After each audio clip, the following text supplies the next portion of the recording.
কিন্তু কার এই কণ্ঠ, কোথায় এর উৎস? তাদের পদক্ষেপের অনেক আগেই একটি নিরপরাধা নারীর শেষ নিঃশ্বাস বাতাসের বুকে বিলীন হয়ে গেছে। তাই তার মতো ছেলেদের একটা না একটা খেয়াল এসে তো জুটবেই।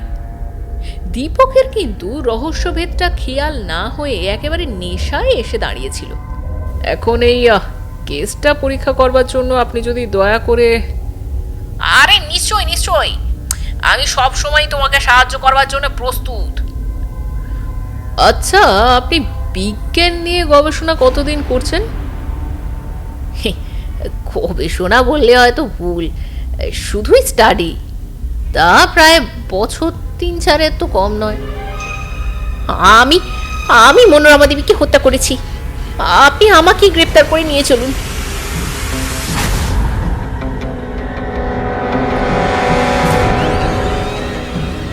হ্যালো ফ্রেন্ডস, ওয়েলকাম টু গল্পের বৈঠক। আমি রূপসা আবার চলে এসেছি।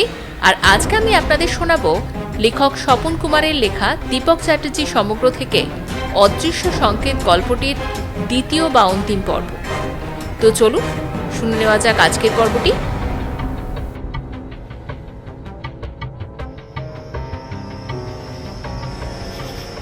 জীবনে নানা ধরনের অদ্ভুত ঘটনার সম্মুখীন দীপককে হতে হয়েছে, কিন্তু এই ধরনের ঘটনা বোধহয় এই প্রথম। এই আকস্মিক ঘটনাবলীর সম্মুখীন হয়ে সে প্রথমটা থতমত খেয়ে গিয়েছিল, কিন্তু একটু থেমে আপন মনে কি সব চিন্তা করে দীপক ভজহরি বাবুর দিকে চেয়ে বলল, উনি যে মিথ্যে কথা বললেন এই সম্বন্ধে আমি স্থির নিশ্চিত ভজহরি বাবু। কেন বলুন তো? অন্য কাউকে খুনের দায় থেকে বাঁচাবার উদ্দেশ্যে তিনি বলছেন। তাই নাকি? তাহলে আসল খুনিটা কে? তা তো এখনো বুঝতে পারিনি, তবে অল্প দিনের মধ্যেই যে পারবো সে আশা রাখি। আর আপনি কি করে বুঝলেন যে মায়াদেবী নির্দোষ?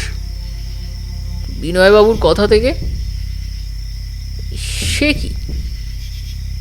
বিনয়বাবু বলেছেন যে যখন হত্যাকাণ্ড সংঘটিত হয় তখন মায়াদেবী পাশের ঘরে সেলাই নিয়ে ব্যস্ত ছিলেন। তাছাড়া সবে এখানে পা দিয়েই এমন কিছু ঘটতে পারে না যা থেকে... তা অবশ্য বটে। তাছাড়াও আর একটা কথা আছে। তা কি ব্যাপার? এত দ্রুত পরিকল্পনা করে বিষ জোগাড় করে সেই বিষ আবার মনোরমা দেবীর দেহে সঞ্চারিত করবার মতো যন্ত্রের ব্যবস্থা করে ঠিক সময়ে ওকে হত্যা করে তারপর সেলাই নিয়ে বসতে গেলে যে পরিমাণ শক্তিশালী নার্ভের প্রয়োজন ছিল তা মায়াদেবীর নেই। আর কোনো নারীর দ্বারা এটা সংগঠিত হয়েছে বলে আমার ধারণা হয় না। তবে তুমি এভাবে স্বীকারোক্তি করলেন কেন? ওই যে বললাম, একজনকে খুনের দায় থেকে বাঁচাবার জন্যে।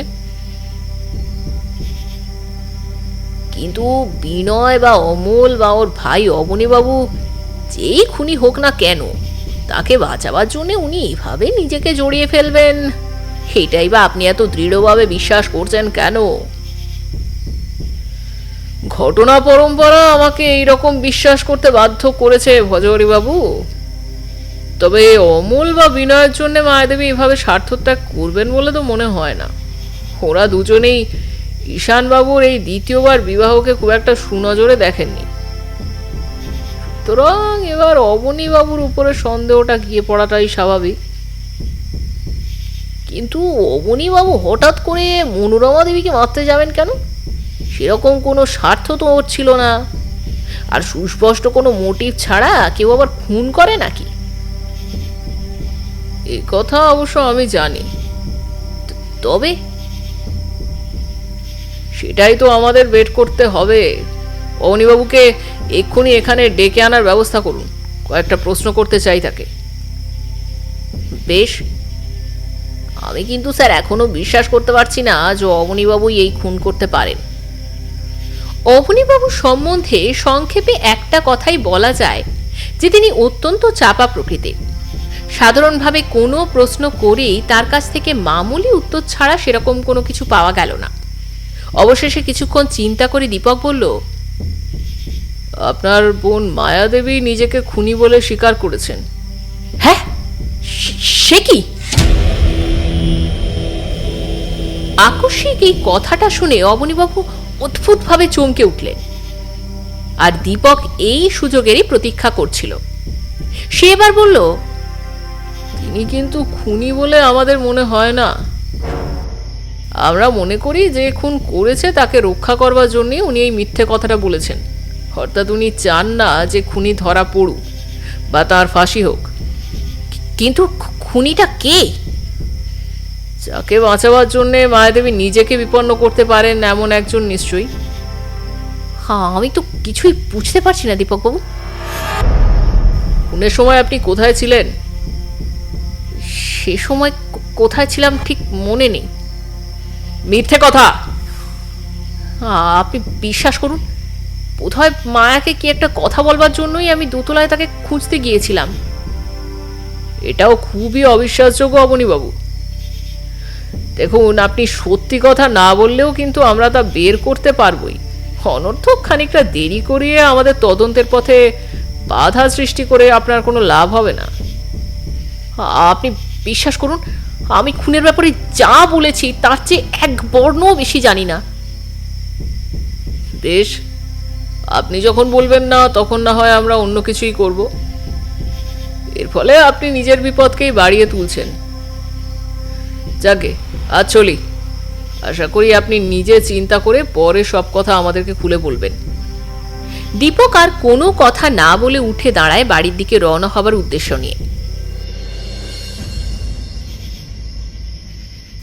সেদিন বাড়ি ফিরেই দীপক সর্বপ্রথম তার ল্যাবরেটরিতে গিয়ে উপস্থিত হলো। জরুরি প্রয়োজন হতে পারে ভেবে দীপক বাড়ির কোণে ছোট একটা ঘরে তার নিজের ব্যবহারের জন্য একটা ল্যাবরেটরি করেছিল। তাতে প্রয়োজনীয় যন্ত্রপাতি সব থাকতো। দীপক তক্ষুনি সেই সব যন্ত্রপাতি নিয়ে বসে গেল কাজ করতে। আধ ঘন্টা পরে সে যখন ল্যাবরেটরি থেকে বের হলো, তখন তার মুখে ফুটে উঠেছে সফলতার হাসি। যে অ্যাম্পুলের মতো জিনিসটা সে কুড়িয়ে পেয়েছিল তাতে শুধু খানিকটা ডিস্টিলড ওয়াটার ছিল। কোনো বিষের নামগন্ধ ওতে নেই। ওটা ওখানে রাখা ছিল শুধু পুলিশকে ভ্রান্ত পথে চালনা করবার উদ্দেশ্যেই। আসল বিষ পূর্ব থেকেই ব্যবস্থা করে অন্যত্র রাখা ছিল। এবার দীপকের তদন্তের পথ অনেকটা সহজ হয়ে এলো। এটা অবশ্যই সাময়িক উত্তেজনার বশে খুন নয়। অনেক আগেই এই হত্যার জন্য প্ল্যান করা হয়েছিল। তারপর সুযোগ মতো কাজটি সংঘটিত করা হয়েছে। কিন্তু কে এই হত্যাকারী? বিভিন্ন চিন্তা এসে পরপর দীপককে একেবারে বিভ্রান্ত করে তুলতে লাগলো।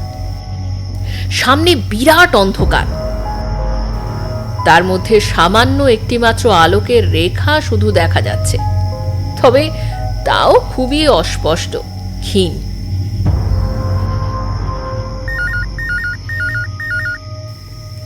টেলিফোনের সরব আর্তনাদ দীপকের চিন্তায় বাধা সৃষ্টি করল। হ্যালো, কে বলছেন? আমি ভোজহরি বাবু বলছি। আপনি তো মিস্টার চ্যাটার্জি? হ্যাঁ, কিন্তু হঠাৎ আবার এই ধরনের আহ্বান কেন? নতুন কোনো খবর টবর আছে নাকি? ঠিকই ধরেছেন, বোধহয় পুলিশ মর্গের রিপোর্ট। আরে, আপনি তো অন্তর্যামী মশাই। আপনি যদি সব বলে ফেলবেন তবে আর আমি কি বলবো? এটা এমন কিছু কঠিন নয় ভজহরি বাবু। এখন আপনার কাছে নতুন খবর আসবার একমাত্র পথ খোলা আছে ওই পুলিশ মর্গ। এছাড়া আর কোনো পথই তো খোলা নেই। তা অবশ্য ঠিক। আসলে মর্গের রিপোর্টে অদ্ভুত একটা জিনিস জানতে পারলাম, জানেন? মনোরমা দেবীর মৃত্যুর কারণ ওই ওই ক্ষতস্থানের মুখে কোনো বিষ প্রয়োগের ফলে নয়। সে কি? আমিও তো এতটা আশা করতে পারিনি। তাহলে ওর মৃত্যুর কারণটা কি? ওর ওই খাবার, মানে খাবারের সঙ্গে বিষ মিশিয়ে দেওয়া হয়েছিল, আর সেই বিষেই ওর মৃত্যু হয়েছে। ওর পেটে বিষ পাওয়া গেছে। আর মৃত্যুর পূর্বে উনি যে চিৎকার করেছিলেন, সেটা অবশ্যই সম্ভব। মৃত্যুর পূর্বে বোধহয় আততায়ী তার পিঠে সূচ বিধিয়ে দিয়ে এবং কাঁচের অ্যাম্পুল ঘরের কোণে ফেলে পুলিশকে বিভ্রান্ত করতে চেয়েছিল। আর তাতে বিনয়বাবুর উপরে সন্দেহটা গিয়ে পড়ে বেশি, কারণ উনি ছিলেন বাড়ির মধ্যে একমাত্র বিজ্ঞান জানা লোক। কিন্তু এতটা প্ল্যান করে যে খুন করতে পারে তার বুদ্ধির তীক্ষ্ণতার কথা ভেবে তো আমি অবাক হয়ে যাচ্ছি। হ্যাঁ, আরও একটা খবর মর্গে পোস্টমর্টেমের ফলে আবিষ্কৃত হয়েছে বটে, আর সেটা হচ্ছে যে মৃত্যুর সময় উনি গর্ভবতী ছিলেন। সে কি? হ্যাঁ হ্যাঁ, ক্যারিং ফর 5 months। ওর তখন 5 মাস চলছিল। কিন্তু এটা তো অবৈধ। তা তো বটেই, আর সেজন্যই অমলবাবুর উপর সন্দেহটা আবার বেশি পড়ছে। ওর কাকা বলেছিলেন যে মনোরমা দেবীকে উনি যদি বিয়ে করেন তাহলে নাকি কাকার সম্পত্তি থেকে উনি সম্পূর্ণ বঞ্চিত হবেন। সে কথা তো জানি। আমার মনে হয় কি জানেন, তার পূর্বেই বোধহয় মনোরমা দেবী গর্ভবতী হয়ে পড়েন।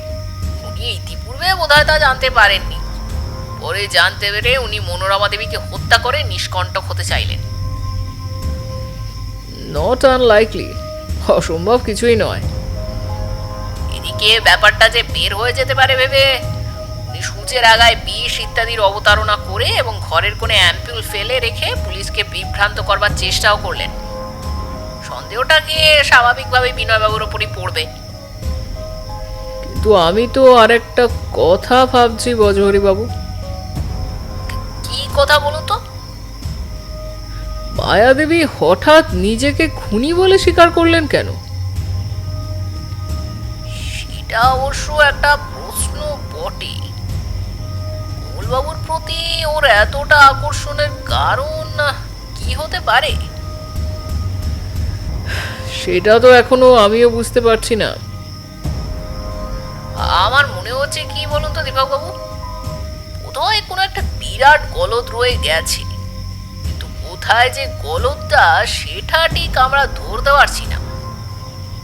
সেটা তো সম্ভব, কিন্তু এমনও তো হতে পারে যে অমলবাবুকে মায়াদেবী খুব স্নেহ করেন এবং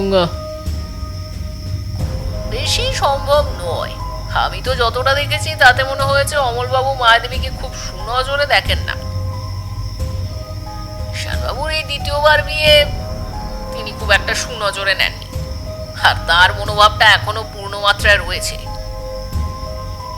আর একটা জিনিস অবশ্য সম্ভব। কি ব্যাপার? মায়াদেবী হয়তো কোনো কারণে ধারণা করেছিলেন যে তার ভাই অবনীবাবুই খুনি, তাই ভাইকে বাঁচাবার জন্যে। কিন্তু মায়াদেবী কি মনোরমা দেবীর ওই গর্ভের কথা জানতেন বলে আপনার মনে হয়? হতেও পারে। তাহলে তিনি অবনীবাবুকে খুনি বলে ভাববেনটা কেন? অবনীবাবু তো এ বাড়িতে পা দিয়েছেন বড়জোর 2 মাস। এর আগে তিনি কখনো এ বাড়িতে যাননি, কিন্তু মনোরমা দেবী 5 মাস পূর্বে অন্তঃসত্ত্বা হয়েছেন। না না, আমার মাথা সব গুলিয়ে যাচ্ছে দীপকবাবু। আমার একটা লস, কিছুই ঠিক মতো বুঝতে পারছি না। কিন্তু মায়াদেবী কি মনোরমা দেবীর ওই গর্ভের কথা জানতেন বলে আপনার মনে হয়? হতেও পারে। তবে তিনি অবনীবাবুকে খুনি বলে ভাববেন কেন? অবনীবাবু তো এই বাড়িতে বড়জোর 2 মাস এসেছেন, আর বিয়ের আগে তিনি কখনো এ বাড়িতে যাননি। কিন্তু মনোরমা দেবী তো 5 মাস পূর্বে অন্তঃসত্ত্বা হয়েছেন। আমার মাথা না সব গুলিয়ে যাচ্ছে দীপকবাবু। I am at a loss, কিছুই তো বুঝে উঠতে পারছি না। তো একটা কাজ করুন, চলুন দুজনেই বরং ঈশান মিত্রের বাড়িতে গিয়ে ওদের জিজ্ঞাসা করি ওরা কেউ এ বিষয়ে কিছু জানতেন কিনা। আমার মনে হয় সূত্র যখন একটা পাওয়া গেছে তখন শেষ ধাপে আমরা অবশ্যই পৌঁছতে পারবো। বেশ, তো আমি আপনার জন্য অপেক্ষা করছি। আপনি এখানে এলে দুজনে একসঙ্গে বের হব ওই রায় সাহেব ঈশান মিত্রের বাড়ির দিকে। রিসিভারটা রেখে বাইরে ড্রয়িং রুমে নেমে আসে দীপক। সেদিনের ডাকে আগত চিঠিগুলো সেখানে টেবিলের ওপরই পড়েছিল। চাকর ভজুয়াকে 1 কাপ চা আনতে বলে দীপক চিঠিগুলোর ওপর একটু মনোসংযোগ করলো। 2-3টে চিঠি পড়ে একটা নীল খামের ভারী চিঠির ওপর দীপকের মনোযোগ আকৃষ্ট হলো। টেবিলের ওপর থেকে চিঠিটা তুলে নিয়ে মুখটা ছিঁড়ে ফেলে দীপক দেখল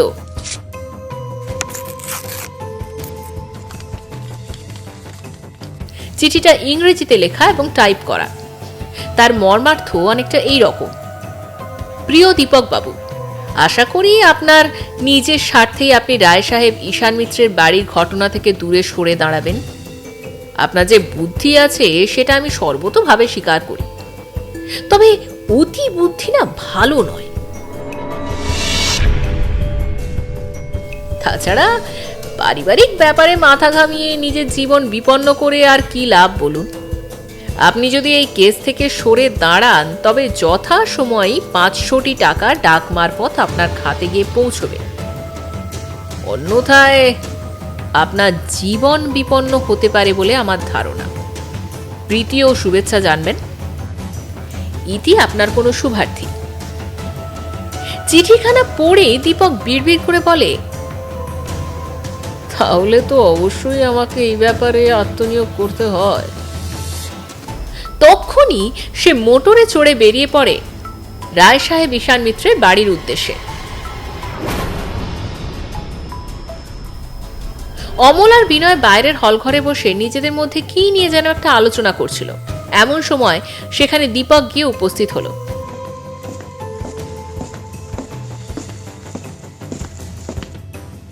ভজহরি বাবু এসেছিলেন তার সঙ্গে। দীপক অমলের দিকে চেয়ে বলল, অমলবাবু, আপনার সঙ্গে গোটা কয়েক প্রাইভেট কথা আছে। কোথায় গেলে কথাগুলো বলবার সুবিধা হবে? বেশ তো, উপাসের ঘরে চলুন না। বেশ, ভজহরি বাবু, আপনি এদিকে বরং বিনয়বাবুর সঙ্গে একটু কথাবার্তা বলুন। ভজহরি বাবুর কিন্তু একা থাকতে মোটেই ভালো লাগছিল না। তিনি বললেন, আমিও আপনার সঙ্গে গেলে কি খুব অসুবিধা হবে? নিশ্চয়ই। বিনয়বাবুর সঙ্গে আপনার কি যেন গোটা কয়েক কথা আছে বলছিলেন, সেটা এখনই সেরে ফেলুন। দীপকের ইঙ্গিত জেনে ভজহরিবাবু বললেন, হ্যাঁ হ্যাঁ হ্যাঁ, বিনয়বাবুর সঙ্গে কথাগুলো বরং সেরেই ফেলি। আপনি ততক্ষণে ওকে যেসব প্রশ্ন জিজ্ঞাসা করবেন বললেন না, সেগুলো শেষ করুন। দীপক উঠে পাশের ঘরে চলে গেল অমলকে সঙ্গে নিয়ে।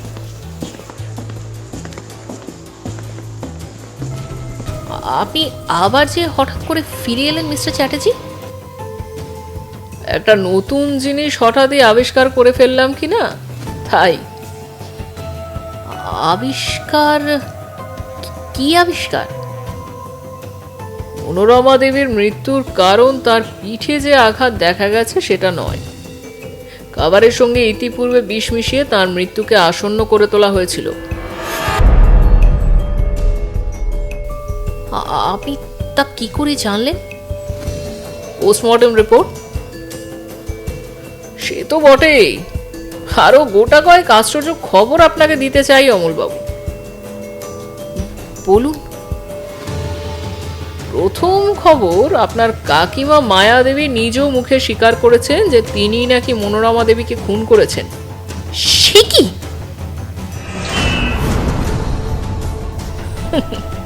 হ্যাঁ, এর মধ্যে এতটুকু অতিরঞ্জিত কিছু নেই। কিন্তু তার স্বার্থটা কি? সে কথার উত্তর অবশ্য তিনি দেননি। আমি এটা বিশ্বাস করি না দীপক বাবু। বিশ্বাস না করার কোনো কারণ আছে কি? ওর খাবারের সঙ্গে উনি তো অত্যন্ত সহজেই বিষ প্রয়োগ করতে পারতেন। তবে ওর স্বার্থ? অনেক কিছুই হতে পারে, অতটা গভীরভাবে চিন্তা করবার অবকাশ আমি অবশ্য পাইনি। কিছুদিন পূর্বে কি একটা বিষয় নিয়ে মনোরমা দেবীর সঙ্গে মায়াদেবীর মনোমালিন্য হয়েছিল না? হয়তো সেটাই শেষ পর্যন্ত রেষারেষিতে পরিণত হয় এবং ক্রুদ্ধ হয়ে তিনি এভাবে মনোরমা দেবীকে হত্যা করেন। এত সহজে কি হত্যা করা সম্ভব? অন্য কারণও থাকতে পারে। যথা? পোস্টমর্টেমের ফলে জানা গেছে যে মৃত্যুর সময় মনোরমা দেবী অন্তঃসত্ত্বা ছিলেন। আশ্চর্য!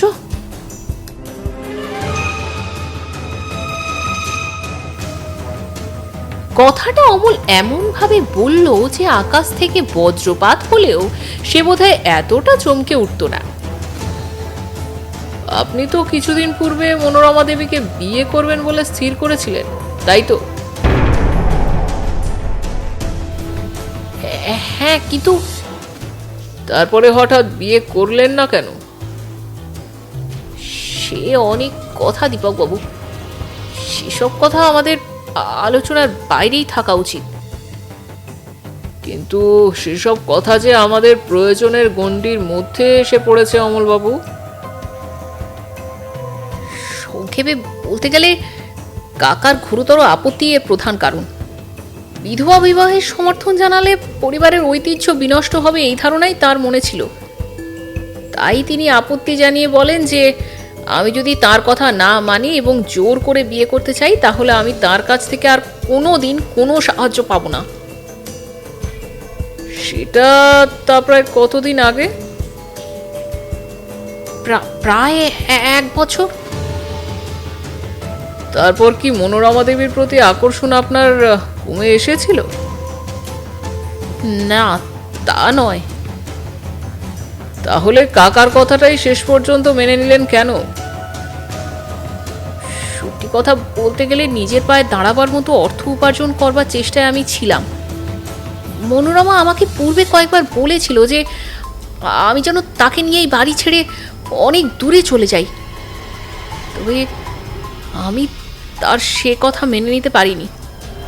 আমি বলেছিলাম যে সাময়িক উত্তেজনার বশবর্তী হয়ে এভাবে পালিয়ে না গিয়ে কিছুদিন পরে উপযুক্ত অর্থ উপার্জন করবার ব্যবস্থা করে আমরা অন্যত্র চলে যাব। কিন্তু এখন যদি প্রমাণিত হয় যে মনোরমা দেবী অন্তঃসত্ত্বা হয়েছিলেন এবং অবশেষে যেভাবে প্রাণ হারিয়েছেন তার জন্য আপনি দায়ী। অমল কোনো উত্তর দিল না। দীপক বলে চলল, এ কথা তো আপনি স্বীকার করতে বাধ্য যে আপনি তার প্রতি আকৃষ্ট ছিলেন। সাক্ষ্য প্রমাণেও সেই কথাই স্বীকৃত হবে। আপনি ছাড়া অন্য কেউ তার প্রতি আকৃষ্ট ছিলেন না এমন প্রমাণও নেই। তারপর দেখুন তিনি যে অবস্থায় পড়ে যেভাবে মৃত্যুবরণ করলেন তাতে আপনার উপরে সন্দেহটা এসে পড়ে নাকি? আমার কিছুই বলবার নেই দীপক বাবু। কিচ্ছু না? না। তাহলে আপনি স্বীকার করছেন যে আপনি মনোরমা দেবীর হত্যার মূলে আছেন, অর্থাৎ আপনিই তাকে হত্যা করেছেন। মনোরমা দেবীকে বিয়ে করার ইচ্ছা আপনার আদৌ ছিল না। তিনি হঠাৎ যখন অন্তঃসত্ত্বা হয়ে পড়লেন তখন আপনি নিজের বিপদ বুঝতে পারেন। আপনি দেখলেন যে তাকে তো হত্যা করা ছাড়া আর কোনো উপায় নেই। কি অমলবাবু? হ্যাঁ, আমি মনোরমাকে হত্যা করেছি। আমি তাকে হত্যা করেছি। কথাটা শেষ করে উত্তেজিতভাবে ঘরের মধ্যে পায়চারি করতে থাকে অমল। তার সারা ভঙ্গির মধ্যে যেন বিশ্বের ব্যর্থতা পঞ্জীভূত হয়ে উঠছে। চোখ দুটো তার অশ্রু ভরে টলমল করতে থাকে। অমলের দিকে চেয়ে দীপকের ঠোঁটে ফুটে ওঠে অদ্ভুত একটা রহস্যের হাসি।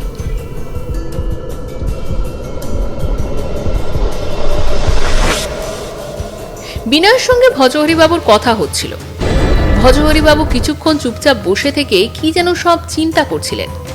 হঠাৎ বিনয়ই তাকে প্রথমে প্রশ্ন করে বসল,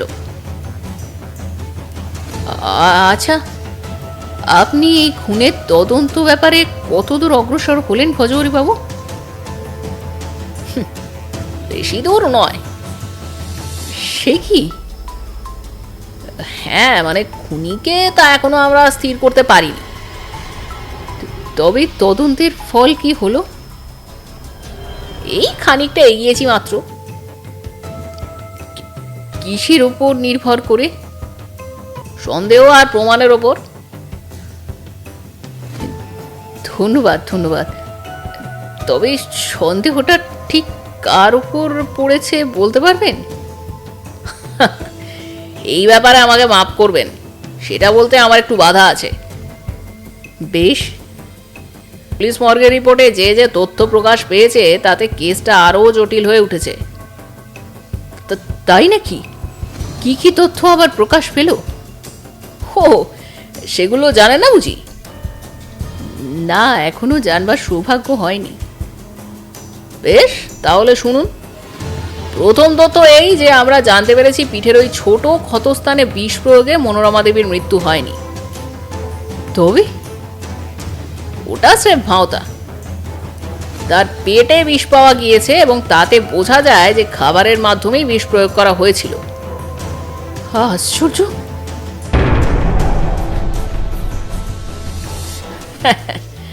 আরও একটা আছে। মনোরমা দেবীর মৃত্যুর সময়ে তিনি অন্তঃসত্ত্বা ছিলেন বিনয়বাবু। সে কি স্ট্রেঞ্জ! এমনই আরও কত আশ্চর্যজনক ব্যাপারই যে পৃথিবীতে ঘটে থাকে, আমরা তার আর কতটুকুই বা খবর রাখি বলুন? তা তো বটেই, তবে যতদূর আমরা জানতে পারি তাতেই আমরা সেটাকে আশ্চর্যজনক বলে ভূষিত করি। যাকে এবার খুনি যে কে সে সম্বন্ধে আপনি নিশ্চয়ই একটু সাহায্য আমাকে করতে পারবেন।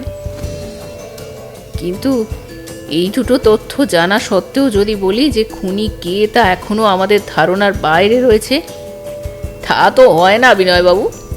তাহলে আমি বলবো ওর দ্বারা আপনি সত্যের অপলাপ করছেন।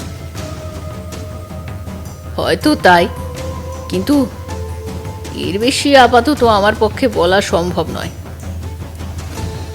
বেশ, তো আপনাকে বলতে হবে না। তবে আপনি এটা বলবেন কি যে মনোরমা দেবীর সঙ্গে বিগত কয়েক বছরে বেশি ঘনিষ্ঠতা কে স্থাপন করেছিল? সেটা ঠিক। না না না, এভাবে আসল সত্যকে চাপা দেওয়ার চেষ্টা অত্যন্ত অন্যায় বিনয়বাবু। কেন? আপনি জানেন যে কিছুদিন আগে পর্যন্ত অমলবাবুর সঙ্গে মনোরমা দেবীর যে ঘনিষ্ঠতা ছিল সেটা আমাদের অজানা নেই। সেরকম ঘনিষ্ঠতা এক পরিবারের যে কোনো একজনের সঙ্গে অপরজনের থাকতে পারে, তা সত্যি। কিন্তু এক্ষেত্রে মনোরমা দেবীর সঙ্গে অমলবাবুর বিয়ের কথা পর্যন্ত হয়ে গিয়েছিল সে খবর আমরা পেয়েছি। ও, দীপকবাবুর মুখে শুনেছেন বুঝি? সে যেখান থেকেই শুনি, ব্যাপারটা যে শেষ পর্যন্ত সেই একই জায়গায় দাঁড়ায়।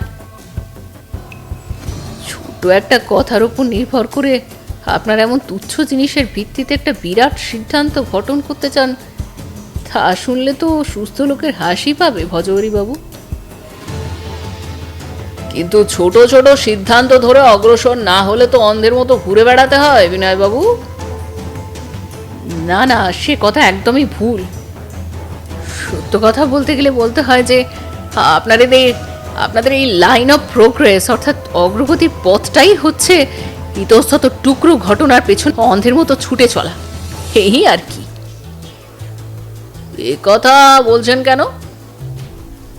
বলছি এই জন্যে যে কে খুনি তা আমরা জানি। তাই নাকি? আমি জানি যে খুনি কে। উনি স্বয়ং ঠিক আপনার সামনে বসে। আমি মনোরমা দেবীকে খুন করেছি। সুতরাং আপনার এই সমস্ত লাইন অফ প্রোগ্রেসটাই মিথ্যে পথ ধরে হচ্ছে নাকি? আপনি এভাবে নিজেকে খুনি বলে স্বীকার করলেও লাভটা এমন বেশি কি হলো বলুন? আমরা তো যে তিমিরে সেই তিমিরেই রয়ে গেলাম। উপযুক্ত প্রমাণ না পেলে আমরা স্বীকার করতে বাধ্য নই যে আপনি খুনি। এমনকি আপনি নিজ মুখে তা স্বীকার করলেও নয়। সে আপনি যে পদ্ধতি অনুযায়ী তদন্ত করুন না কেন, শেষ পর্যন্ত আমি প্রমাণ করবই যে আমি প্রকৃত খুনি। সুতরাং অনর্থক আর মিথ্যার পেছনে অন্ধের মতো ঘুরে বেড়িয়ে কি লাভ হবে আপনার? কথা শেষ না করে হঠাৎ কথার মধ্যে অহেতুক ছেদ টেনে ঘর ছেড়ে বেরিয়ে যায় বিনয়। ভজহরিবাবু অবাক হয়ে শুধু ভাবতে থাকেন এই অদ্ভুত তদন্তের কোথায় শেষ হবে।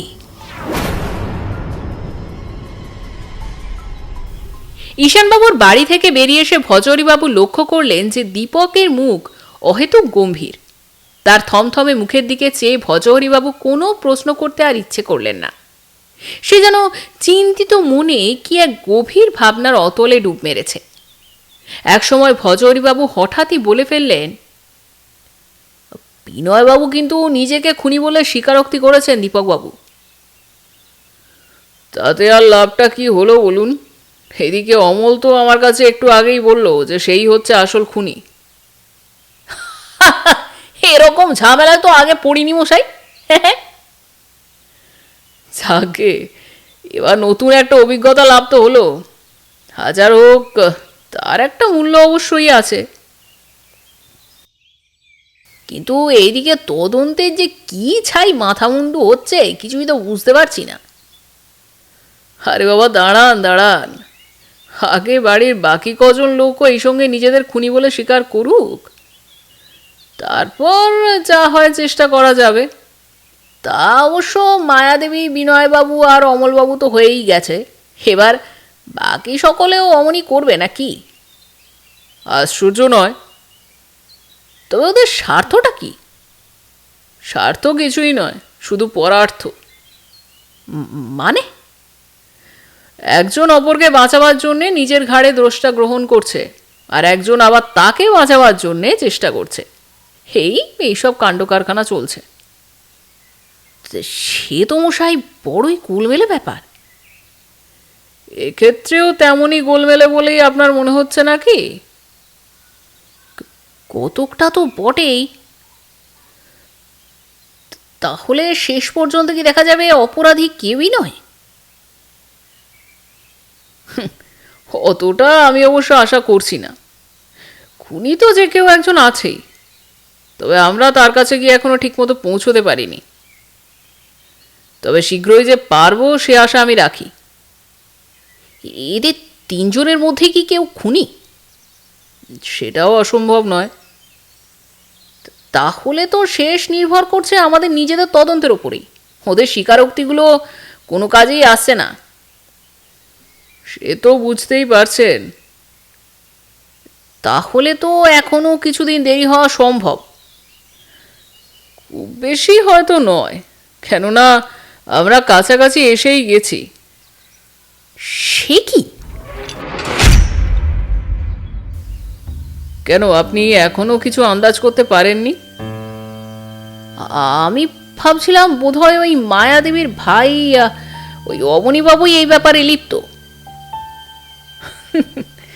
না না মশাই, আপনি কি ভাবছেন যে এতগুলো লোক ফেলে রেখে শেষ পর্যন্ত কিনা ওই অবনীবাবুর পেছনেই ধাওয়া করছেন? কিন্তু তিনজন যারা স্বীকারোক্তি করেছেন তাদের কাউকে তো অপরাধী বলে আমার মনে হয় না। কি করি বলুন, ওগোতা ওই অবনীবাবুর নামই করছিলাম, এই আর কি। আপনি তাহলে পারমিউটেশন কম্বিনেশন করছেন বোধ হয়।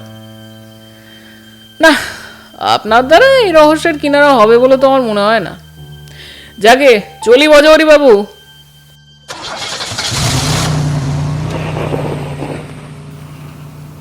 থানার কাছে এসে দীপক গাড়ি থেকে নেমে পড়ে।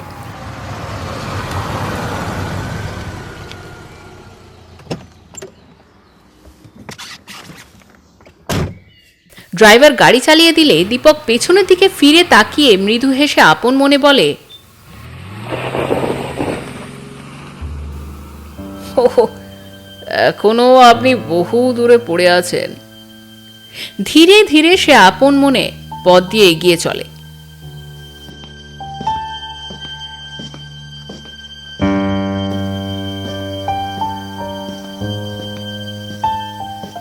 আপনি তাহলে আমাকে কথায় বিশ্বাস করতে বলেন যে মনোরমা দেবীর হত্যা সংক্রান্ত ব্যাপারের কোনো কিছুই আপনার জানা নেই? প্রশ্নটা দীপক করে রায় সাহেব ঈশান মিত্রের দিকে চেয়ে। ঠিক ওই কথাই আমি বলতে চাইছি। ঈশান মিত্রের কথাগুলো কেমন যেন অপ্রতিভ বলে মনে হয়। ঘরের মধ্যে ওরা মুখোমুখি দুজন। ঈশান মিত্রের নিজের শয়নকক্ষ এটা। হালকা হাওয়ায় দরজার পর্দাটা কাঁপছিল। বাইরের কোলাহল থেকে দূরে এই ধরনের একান্ত সান্নিধ্যে বসে দীপক যে তাকে এভাবে প্রশ্ন করতে পারে এই ধারণাও বোধহয় ঈশান মিত্রের ছিল না। তাই তিনি বেশ অপ্রতিভই হয়ে পড়েছিলেন। একটু হেসে দীপক আবার বলল, আমি জানি ঈশানবাবু, যে কেউ যা কিছুই বলুক না কেন, আপনি শেষ বয়সে যে বিয়ে করেছেন সেটা অন্য কোনো কারণেই নয়, একরকম বলতে গেলে বাধ্য হই। সে কি?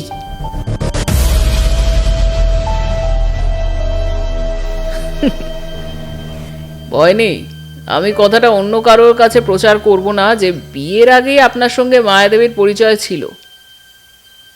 তবে তুমি কি করে তা জানলে দীপক? ডিটেকটিভদের তো অনেক কিছুই খোঁজ রাখতে হয় ঈশানবাবু। সে কথা থাক, আপনি মায়াদেবীকে কেন বিয়ে করেছিলেন তা জেনে এই খুনের ব্যাপারে আমার কোনো সুবিধা হবে না। তবে আপনার স্ত্রী ভাগ্য যে ভালো সেটা আমিও স্বীকার করছি। তোমার এই কথার কোনো মানেই হয় না। ঈশান মিত্র এবার যেন মরিয়া হয়ে ওঠেন। অনর্থক উত্তেজিত হবেন না ঈশানবাবু। আমার প্রশ্ন এই যে অমলবাবুর সঙ্গে মনোরমা দেবীর ঘনিষ্ঠতা ঠিক কত দূর ছিল? এই প্রশ্নের কোনো প্রয়োজন আছে বলে তো আমার মনে হচ্ছে না দীপক। আছে আছে, নিশ্চয়ই আছে। পুলিশের রিপোর্টে প্রকাশ পেয়েছে যে মনোরমা দেবীর মৃত্যুর পূর্বে তিনি অন্তঃসত্ত্বা ছিলেন। সে কি?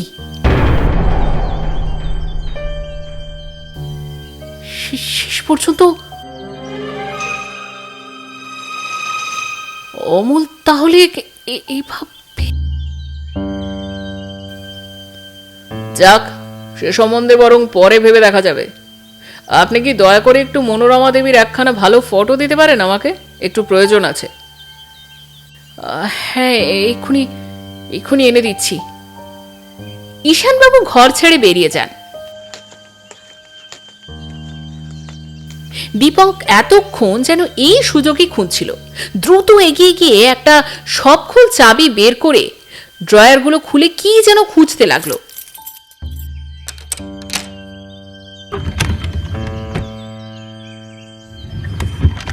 কিছুক্ষণ খোঁজাখুঁজি করে একটা ড্রয়ার এসে দেখতে পেল ঈশান মিত্র বিশ্রী কতগুলি অশ্লীল ছবি জমিয়ে রেখেছেন। এই ধরনের একজন প্রৌঢ়ের এই বিকৃত রুচির পরিচয় পেয়ে দীপকের মনটা একেবারে ঘৃণায় রি রি করে উঠল। ড্রয়ারগুলো বন্ধ করে দীপক কি যেন ভাবছিল, এমন সময় ঈশান মিত্র প্রবেশ করলেন।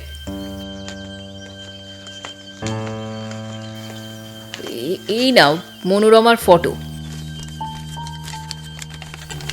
দীপক ফটোটা হাতে নিয়ে বলল,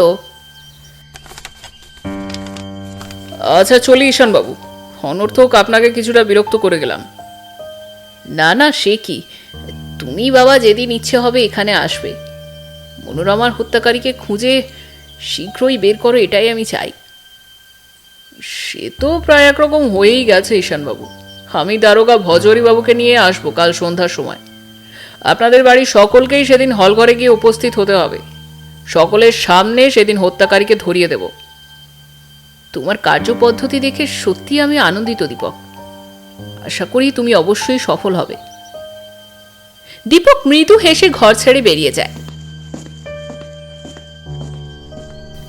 ঈশানবাবু তার গমন পথের দিকে এক দৃষ্টে চেয়ে থাকেন।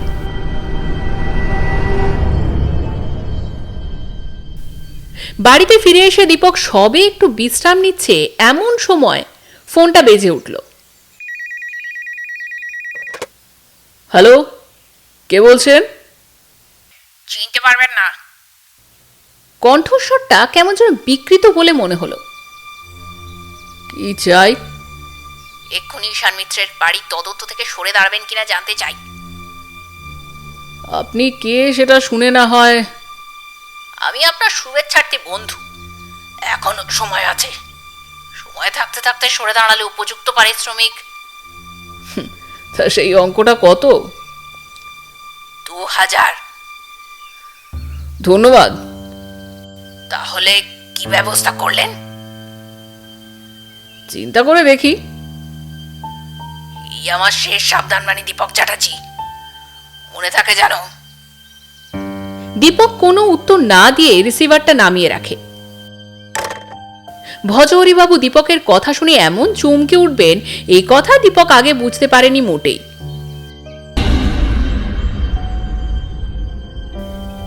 আপনি তাহলে বলছেন যে খুনি কে তা আপনি ঠিক বুঝতে পেরেছেন?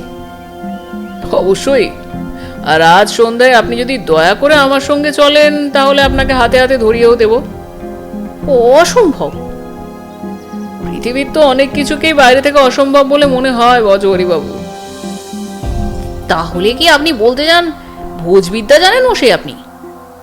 অর্থাৎ? আমি মশাই এতদিনেও খুনি তো দূরের কথা, কারো টিকিরও সন্ধান পেলাম না।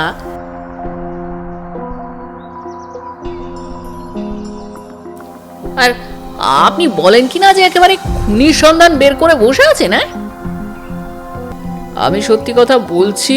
কেন?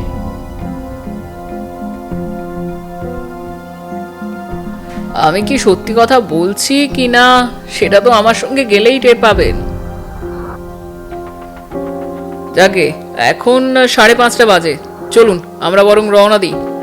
আর হ্যাঁ, আপনি আপনার রিভলভারটা সঙ্গে নিতে ভুলবেন না ভজহরি বাবু। আজ কিন্তু যে কোনো বিপর্যয় ঘটতেই পারে। সে কি? বুঝতেই পারছেন, এখনো পর্যন্ত খুনি বেশ নিশ্চিন্তেই আছে। শেষ মুহূর্তে যদি বুঝতে পারে যে আমরা তাকে ঠিক চিনতে পেরেছি, তাহলে সেই চরম মুহূর্তে সে সব কিছুই করে বসতে পারে। তা তো বটেই বটেই। তাহলেই ভেবে দেখুন অস্ত্র নিয়ে তৈরি থাকার প্রয়োজনীয়তা কতটা বেশি। যাকে মিনিট 15 সময় দিলাম আপনাকে, এর মধ্যে আপনার অস্ত্রটা নিয়ে তৈরি হয়ে এখানে আসুন। আর 2 জন আর্ম পুলিশেরও ব্যবস্থা করুন। ছদ্মবেশে তাদের বাড়ির সামনে রাখতে হবে। এটারও প্রয়োজনীয়তা আমি অনুভব করছি দীপকবাবু। সব দিক থেকে তৈরি হয়ে নেওয়াটাই ভালো। ঠিক 6:30টায় আমাদের সেখানে পৌঁছতে হবে। আমি বরং ততক্ষণে ঈশানবাবুকে বাড়িতে একটা ফোন করে দিই। কথা শেষ করেই দীপক টেলিফোনের রিসিভারটা তুলে নিল। ভজহরি বাবু বেরিয়ে গেলেন চরম মুহূর্তের জন্য প্রস্তুত হবার উদ্দেশ্যে।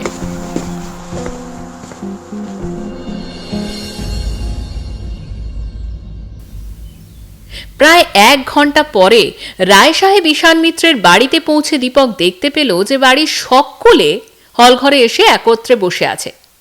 স্বয়ং রায় সাহেব ঈশান মিত্র থেকে শুরু করে ছোট ছেলে শঙ্কর পর্যন্ত কেউ বাদ যায়নি। চাকর, দারোয়ান, মালি ইত্যাদি সকলেই ঘরের বাইরে দাঁড়িয়ে অপেক্ষা করছে। তাদের আহ্বান করলেই যে কোনো মুহূর্তে তারা ঘরের মধ্যে প্রবেশ করতে প্রস্তুত। দীপক ভজহরিবাবুর দিকে চেয়ে বলল, আপনি একটু বরং বসুন, আমি একটু জরুরি কাজে বাইরে যাচ্ছি, 2 মিনিটের মধ্যেই ফিরে আসব। দীপক বেরিয়ে গেলে পরে ভজহরিবাবু উঠে দাঁড়িয়ে সকলের দিকে তাকিয়ে জোরে জোরে বললেন, এটা তো আপনারা বুঝতেই পারছেন যে আপনাদের মধ্যে মাত্র একজন খুনি, কিন্তু পরপর 3 জন পৃথক পৃথকভাবে স্বীকারোক্তি করেছেন যে তিনি খুন করেছেন। এর ফলে ব্যাপারটার মধ্যে যে জটিলতা সৃষ্টি হয়েছে তা কাটিয়ে ওঠা সহজ ছিল না। তবে গোয়েন্দা দীপকবাবুর আপ্রাণ চেষ্টায় শেষ পর্যন্ত আমরা কৃতকার্য হতে সক্ষম হয়েছি।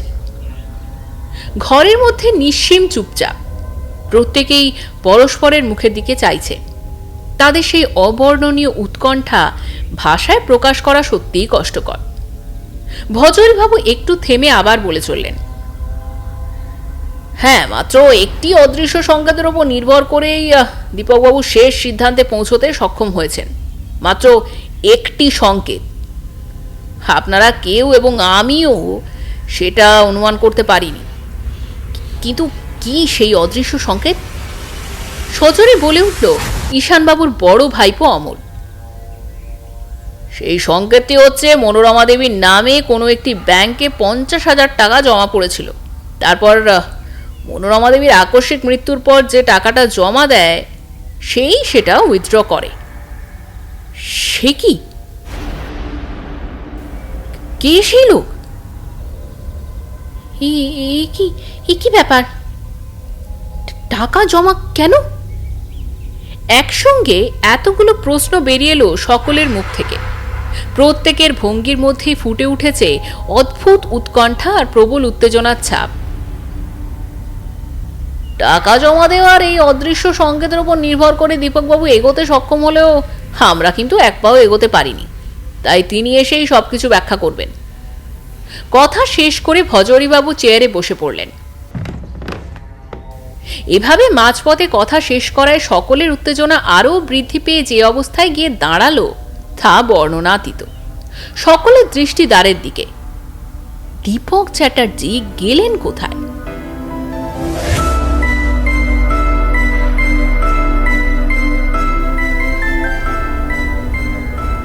সহস্র রজনীর মোহনিদ্রা হতে জেগে ওঠা রূপকথার রাজকন্যার চোখে মুখে যে অদ্ভুত বিহ্বলতা ফুটে উঠেছিল, ঠিক তেমনই ভাব ফুটে উঠল সকলের চোখে মুখে দীপক চ্যাটার্জির নাটকীয় আবির্ভাবের সঙ্গে সঙ্গেই।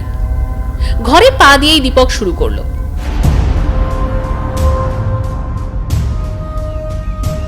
আপনারা যে কি পরিমাণ প্রত্যেকে উত্তেজিত এবং উৎকণ্ঠিত তা আমি জানি।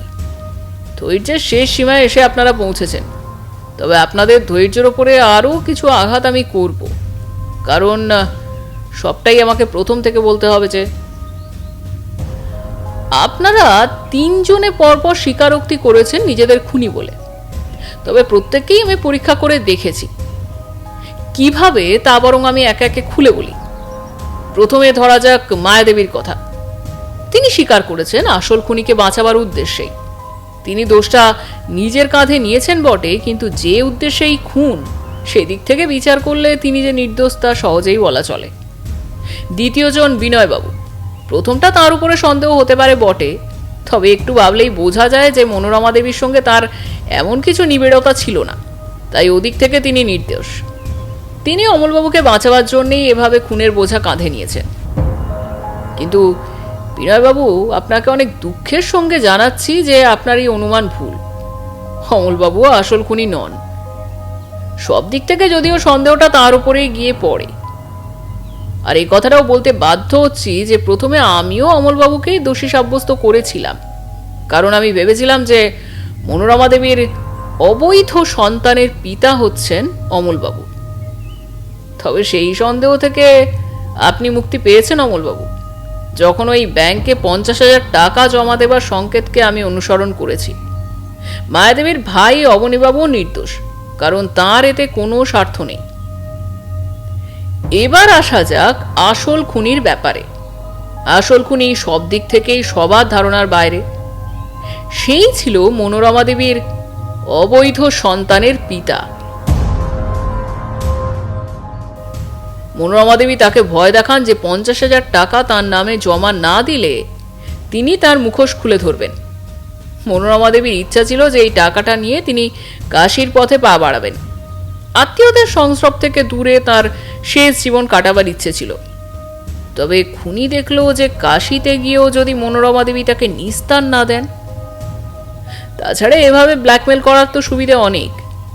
দূর দেশে গেলে, অর্থাৎ খুনির হাতের বাইরে গেলে প্রায় এইভাবে ভয় দেখিয়ে টাকা নেওয়া যাবে।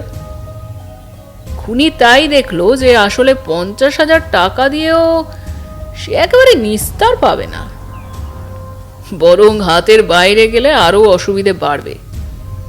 তাই সে প্রথমে মনোরমা দেবীর নামে 50,000 টাকা জমা দিল বটে, তবে সুযোগ মতো তার কাশী যাত্রার আগে নিপুণ কৌশলে খাদ্যের সাথে বিষ মিশিয়ে তাকে হত্যা করলো।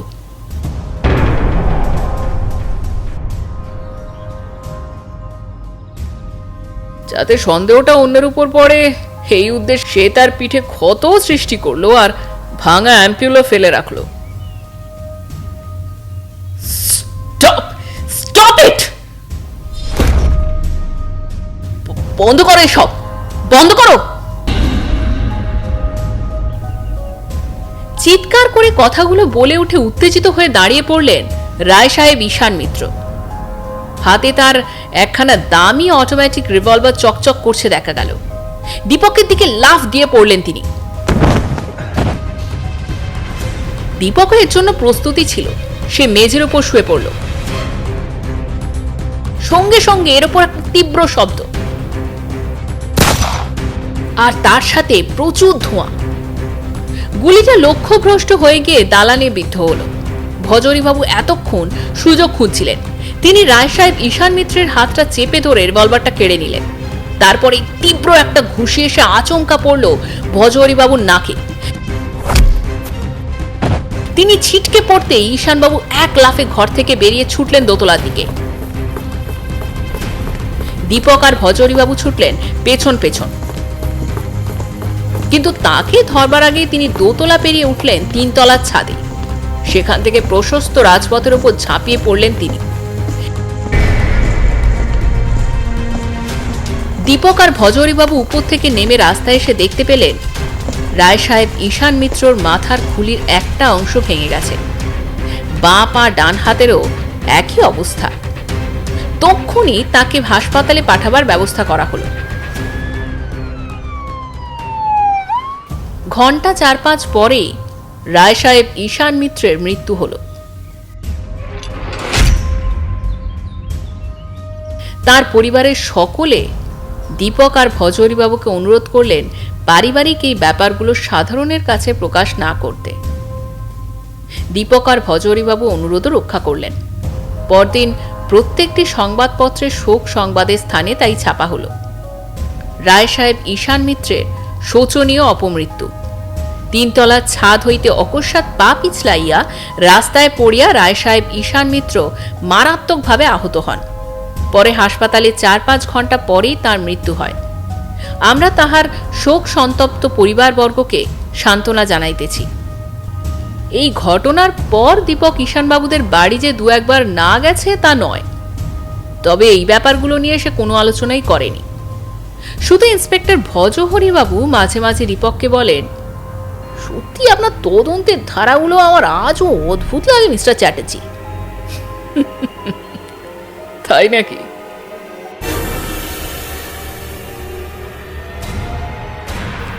আপনারা শুনছিলেন লেখক স্বপন কুমারের লেখা দীপক চ্যাটার্জির সমগ্র থেকে অদৃশ্য সংকেত গল্পটি কেমন লাগলো অবশ্যই আমাদের জানাবেন, এবং এই চ্যানেলের অন্যান্য গল্পগুলো যদি আপনাদের ভালো লাগে আপনাদের সকলের কাছে আমাদের একান্ত অনুরোধ চ্যানেলটিকে শেয়ার ও সাবস্ক্রাইব করতে অবশ্যই ভুলবেন না, এবং নতুন গল্পের নোটিফিকেশন পাওয়ার জন্য অবশ্যই বেল আইকনটিকে ক্লিক করবেন।